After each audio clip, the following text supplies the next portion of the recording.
The last sermon I preached was on a Sunday morning in October of 2018. The text was from the book of Luke, the parable of the prodigal son. I had preached that passage 11 times over 40 years. I knew every word. I knew every turn of meaning, every place to pause, every line that would move a congregation. I stood at that pulpit and I delivered it the same way I had delivered it the 10 times before.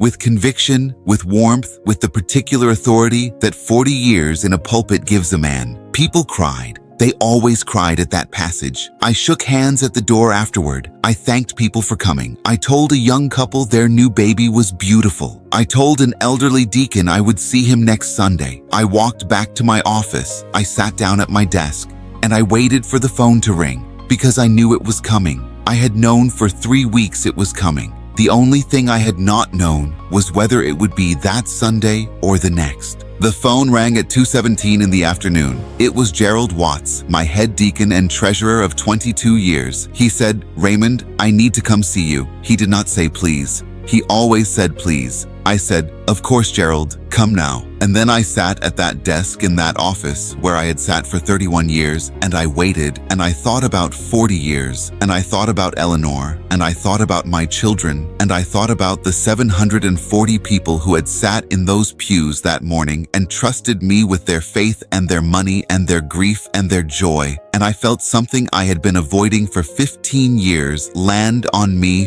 fully, not guilt. I had been feeling guilt for 15 years. What I felt in that room waiting for Gerald Watts was the specific relief of a man who is about to stop carrying something he should never have picked up. My name is Raymond Cole. I am 73 years old. I was a pastor for 40 years. I was a husband for 42 years until my wife Eleanor asked me to leave.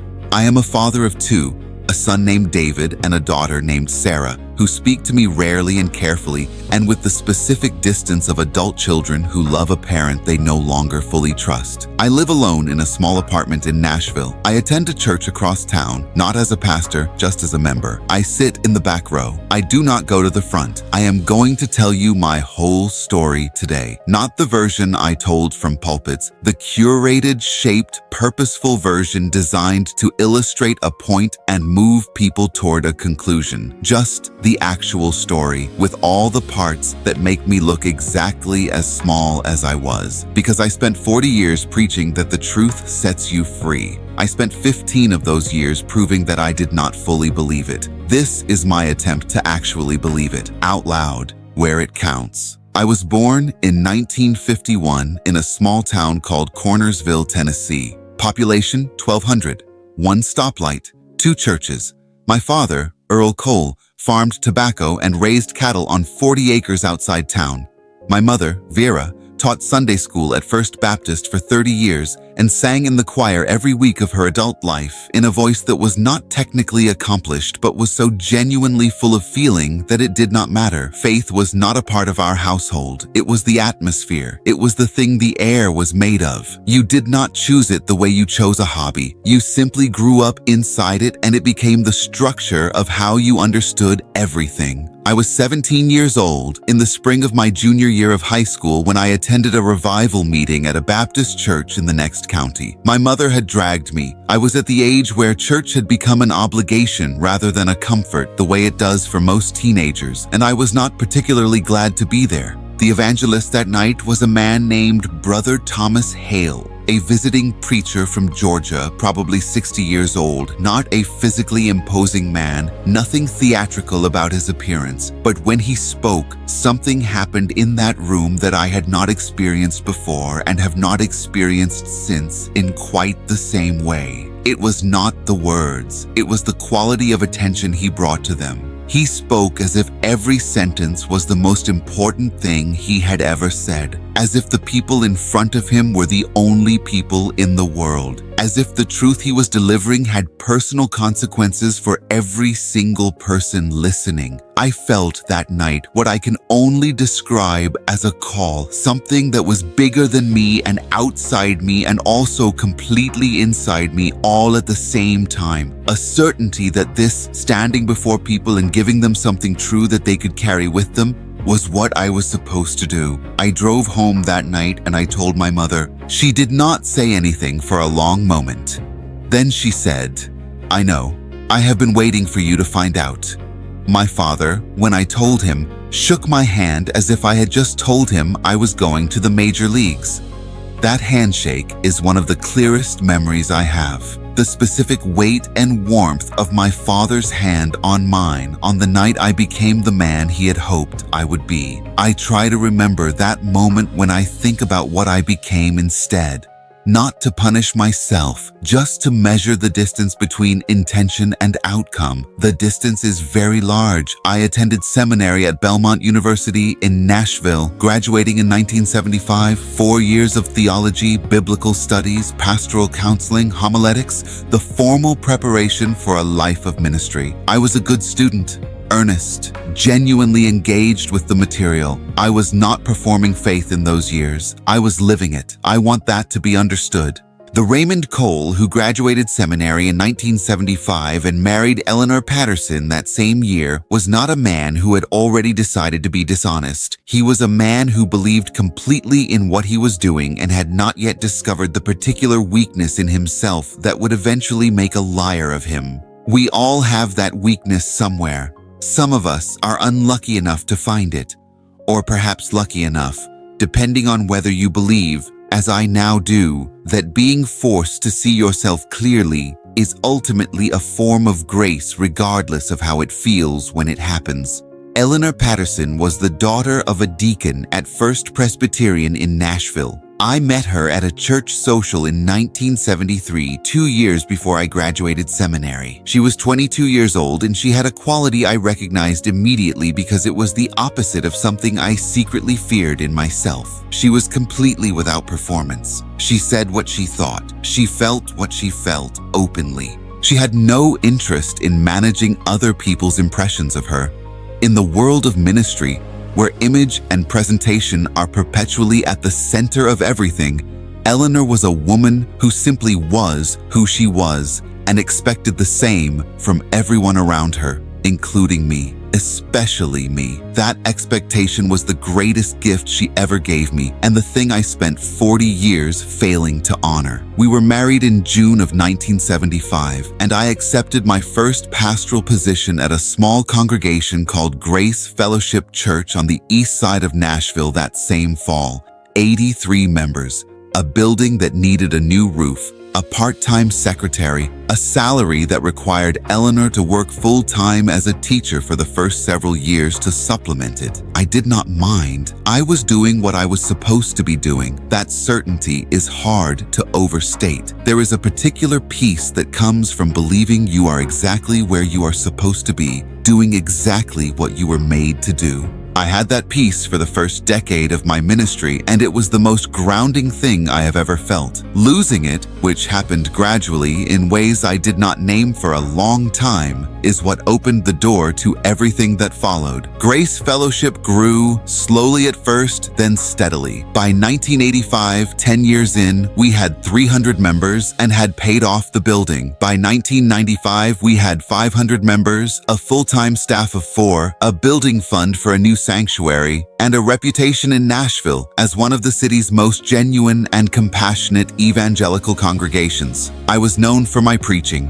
particularly my pastoral care, the ability to sit with people in their hardest moments and say something that reached them. I was good at it. I am not saying that immodestly. It was simply true. I had a gift for finding the right words for the right moment and delivering them in a way that people felt. 15 years later, that same gift would serve me very well in the project of convincing myself and everyone around me that nothing was wrong. Eleanor and I had 2 children, David in 1978, Sarah in 1982. They grew up in the church the way children of pastors do, half belonging and half performing belonging, always slightly aware that their father's public role placed expectations on them that other children did not carry. David handled this well. He was his mother's son, direct, unperformative, somewhat skeptical of institutional religion even while respecting genuine faith. He became an engineer. He lives in Charlotte. We talk every month or 6 weeks. It is careful but warm. Sarah struggled more with the weight of being a pastor's daughter. She needed a father who was fully present, and what she got was a father who was physically present, but increasingly living in the divided attention of a man managing two realities at the same time. She is the child I failed most completely. She knows it, and I know it, and we are both working on what to do with that. I want to spend some time on this part because I think it matters to understand the full picture. The pastor his congregation believed in for 40 years was not entirely a fiction. I need to say that honestly. The pastoral care was real. The hours I spent sitting with dying people and their families, real. The marriages I counseled, the addicts I walked through recovery, the grieving parents, the struggling marriages, the young people in crisis. That work was genuine. I brought my full self to it. Whatever version of myself existed that was not corrupted by the thing I was also doing, that version showed up for those people and gave them something real. I believe that. I have to believe it, not to excuse what I also did, but because the alternative, that none of it was real, that 40 years of ministry was entirely performance, is something I cannot hold and remain functional. The sermons were real, not all of them, but the best ones, the ones people still mention to me when they encounter me now, 15 years after everything collapsed. Those came from a genuine place. They came from a man who had read deeply, prayed honestly, and brought his own struggle to the text before asking anyone else to meet it there. What I preached about honesty, I believed. What I preached about integrity, I believed. What I preached about the freedom that comes from living without secrets, I believed every word. That is the thing people find hardest to understand. How can you preach the truth and live a lie? The answer is that human beings are capable of holding two incompatible things simultaneously when the cost of resolving the incompatibility is too high. I am not unusual in this. I am simply more publicly exposed in it than most. Gerald Watts joined Grace Fellowship in 1991 as our head deacon and treasurer. He was a retired accountant, meticulous, trustworthy, completely devoted to the church. For 27 years, Gerald managed our finances with a precision that I relied on, and for 15 of those years, exploited. Gerald trusted me the way members of a congregation trust their pastor, which is to say, completely, and without the skepticism that a healthy financial relationship would ordinarily require. In retrospect, the absence of oversight was obvious. At the time, it felt like the natural extension of trust. I told myself the two things were the same. They are not. The first time I took money from the church was in March of 2003. I was 52 years old. I have thought about this date many times and what was happening in my life that made that month, the month I crossed the line I had never crossed before. The honest answer is that no single thing caused it. It was the accumulation of a specific set of pressures over several years that I had responded to with the one tool I had always used for every internal problem. I performed my way through them rather than addressing them directly. What were the pressures? They were, in retrospect, ordinary. David was finishing college and we were paying the last of his tuition. Sarah was in a private high school at Eleanor's insistence. Eleanor believed in private education the way her family always had, and I had agreed to it without fully thinking through the cost.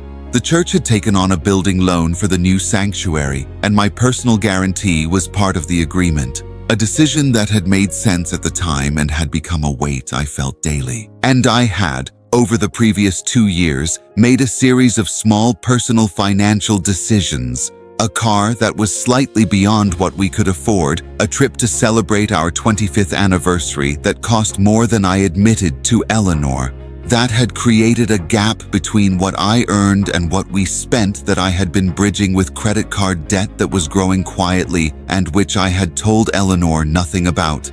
None of those things, individually or together, are extraordinary. Millions of American families navigate exactly that set of pressures without stealing from their church. What was different about me, what I have spent years in therapy and prayer trying to understand, was that I had spent 30 years building an identity around being above reproach. I was the pastor. I was the one people brought their problems to. I was the moral center of a community of 700 people. The idea of admitting to Eleanor that I had overspent, of sitting down with her and saying I've made some poor decisions and we need to address them together, that admission felt to me catastrophically incompatible with who I was supposed to be. I could not be the pastor and be a man who had made a financial mess. So I chose to remain the pastor, and I found another way to clean up the mess.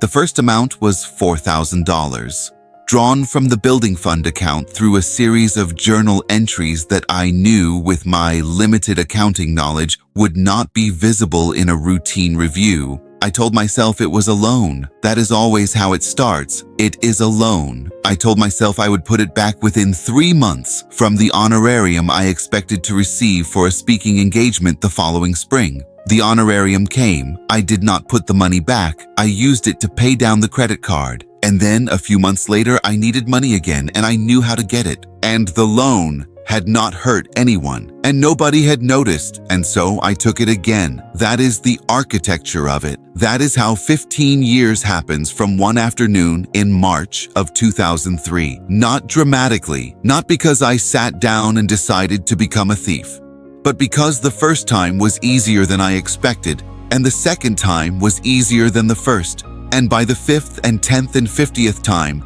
I had constructed an internal narrative so complete and so well-worn that I no longer experienced what I was doing as theft. I experienced it as management, as the reasonable exercise of a kind of informal authority that I had earned over 30 years of giving everything to that church, as something I would eventually make right. I was 68 years old when it ended. I had been making it right for 15 years. The amount I took in total was $412,000. People ask me how I kept it hidden for 15 years. The question assumes it required great effort. The honest answer is that it required almost none, and that the ease of it was the most corrupting part of the entire experience. The church financial systems were designed around trust, not oversight. Gerald Watts was an excellent treasurer who reviewed what was put in front of him. I controlled what was put in front of him. It was not complicated. It was simply the exploitation of a system built on faith by the person the faith was placed in. There is no elegant way to say that. What the money went toward over 15 years was not dramatic and not glamorous. That surprises people. They expect a secret life of extravagance. There was none. Some of it paid down the credit card debt that had started everything. Some of it paid for Sarah's college when she changed schools twice, and the costs compounded in ways we had not anticipated. Some of it paid for a storage unit where I kept certain things I did not want in our home. Financial records I did not want Eleanor to find.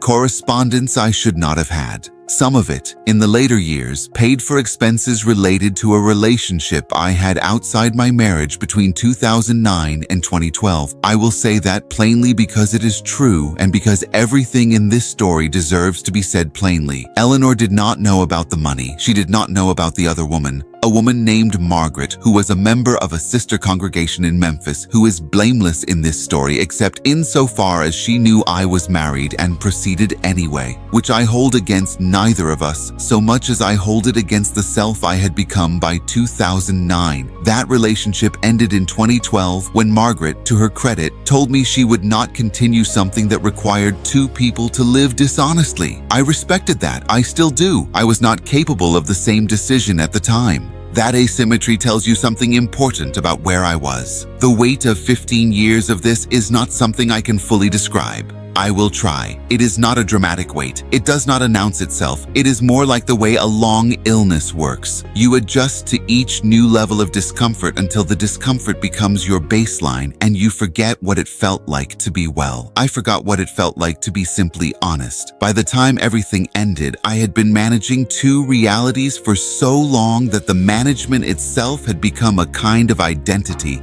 I was the man who managed things, the man who kept plates spinning, the man who handled it, the man who, from the outside, remained exactly what he had always been, while the inside was something entirely different.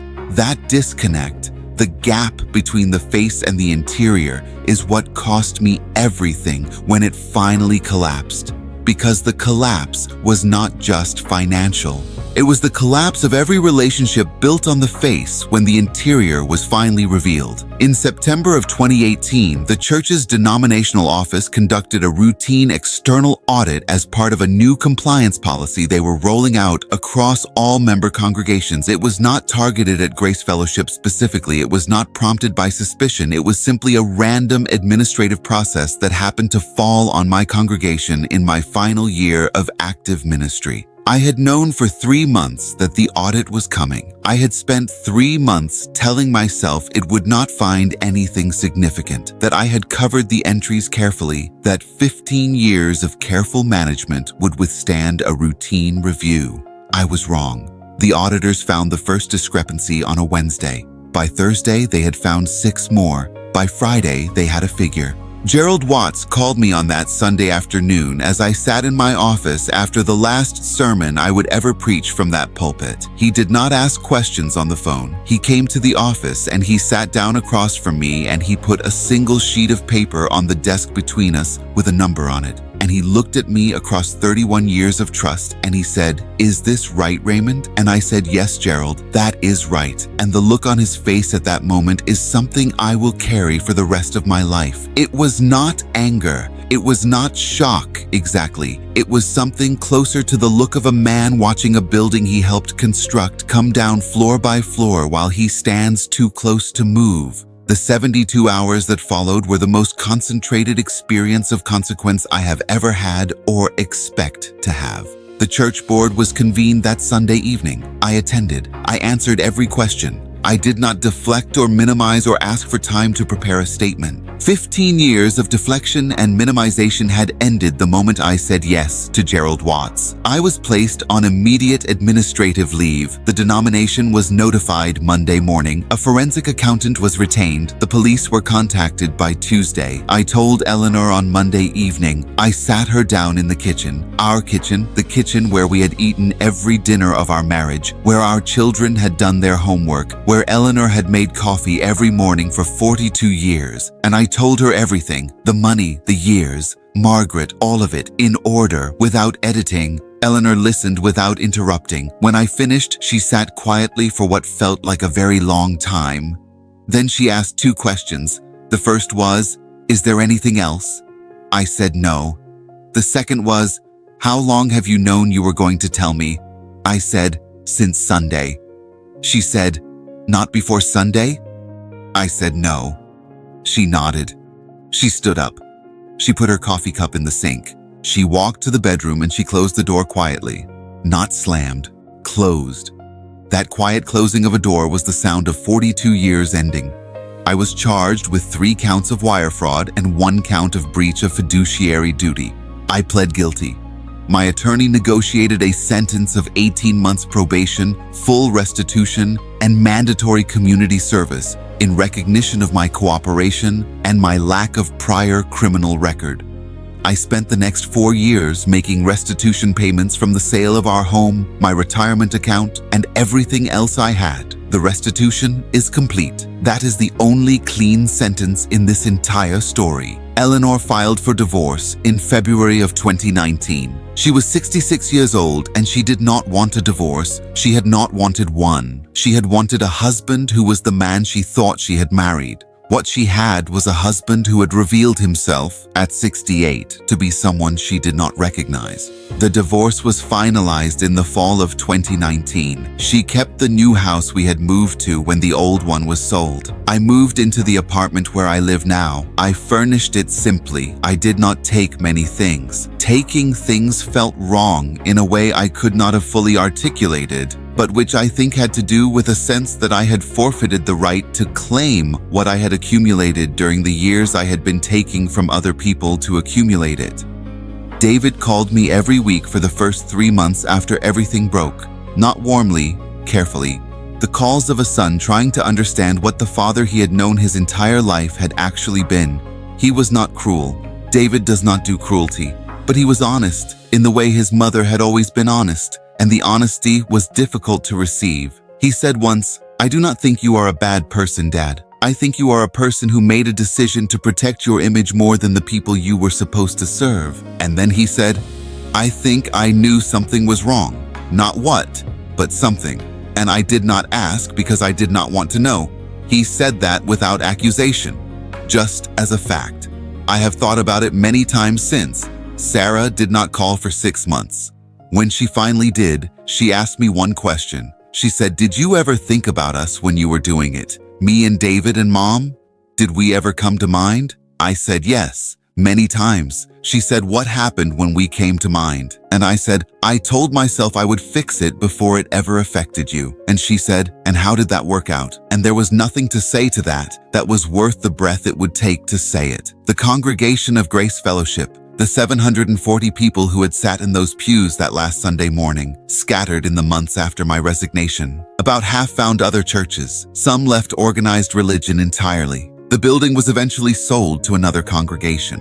The new pastor, I am told, is doing good work there. I am glad. I genuinely am. The people who built that congregation over 40 years deserved better than what I gave them in the last 15. They deserved a pastor who was what he appeared to be. I was not that. I cannot give them back the 15 years. I can only hope that what was genuine in the 40 was sufficient to leave something useful behind. I taught forgiveness for 40 years. I preached it. I counseled people through it. I walked people toward it in the hardest circumstances. The death of children, the betrayal of spouses, the estrangements of families. I knew the theology of forgiveness better than almost anyone I have ever met. And for 15 years, I never applied it to myself. That is the center of this entire story. Not the money, not the other relationship, not even the impact on my family, as devastating as that impact has been. The center is this: I could not forgive myself for being imperfect. I could not admit to being a man with ordinary financial pressures and ordinary human weaknesses because the identity I had built, the pastor, the spiritual authority, the man above reproach, had no room for ordinary human weakness. And so the weakness went underground. And underground it grew into something far worse than anything I would have faced if I had simply been honest at 52. That is what perfectionism does when it meets real human fallibility. It does not produce perfection. It produces hiding. And hiding, sustained long enough, becomes its own catastrophe. The first thing I know now that I wish I had known then: the identity you build around being good is the most dangerous identity you can carry. Not because being good is wrong, but because an identity built around the appearance of goodness has no mechanism for handling the reality of imperfection except concealment. I was a good pastor in many ways. I was also a man with weaknesses, pressures, and failures like every other human being on earth. If I had been able to hold both of those things simultaneously, if I had been able to say to Eleanor, to my board, to my congregation in some appropriate way, I am the pastor, and I am also a man who has made some financial mistakes and needs help, the story would have been completely different, not without consequence. But the consequences would have been proportionate to the original mistake rather than to 15 years of compounded concealment. Honesty at 52 would have cost me some dignity and some authority. Honesty at 68 cost me everything. The price of delayed truth is always higher than the price of immediate truth. Always. The second thing, accountability structures are not a sign of distrust. They are a form of love. The church finance system that allowed me to do what I did for 15 years was built on unconditional trust. The trust was genuine. But unconditional trust in a financial context is not a form of respect. It is the removal of the guardrails that protect everyone, including the person being trusted. I would have been better served by a system that required independent review of all transactions above a certain threshold. Not because anyone suspected me, but because accountability is what allows trust to remain clean. Without oversight, trust becomes a temptation. I am the evidence of that. If you are in a position of financial trust in any organization, church, nonprofit, business, family, ask for oversight. Invite it, require it. The person who resists accountability is the person who needs it most. The third thing, and I say this as a man who spent 40 years in ministry and still believes in what that ministry was for. Faith is not a substitute for honest self-examination. It is a companion to it. I prayed every day for 40 years. I read scripture every day I spent more hours than I can count in what I would have called communion with God. And I did all of that while doing what I was doing. That is not a contradiction that faith resolves. It is a warning. Prayer and scripture and worship can be genuine and still be insufficient to the work of honest self-examination if the honest self-examination is what you are using them to avoid. I used my spiritual practice to feel acceptable. I should have used it to feel examined. There is a difference. The first keeps you comfortable. The second keeps you honest. Comfort and honesty are not the same thing. I wish someone had told me that at 35 with enough force that I had actually heard it. And the last thing, the thing I say for everyone who is, right now, living inside a secret of any kind, financial, relational, behavioral, anything you are carrying alone that the people who love you do not know, the secret is heavier than the truth. I know that sounds simple. I know you have heard some version of it before, but I want you to hear it from a man who spent 15 years carrying a secret that grew heavier every single year until the weight of it was so normalized that I had forgotten what it felt like not to carry it. The truth is lighter. The truth, when it came, felt like relief, even in the middle of the worst consequences I have ever experienced. I sat in Gerald Watts's office and I said, yes, that is right, and what I felt was not dread.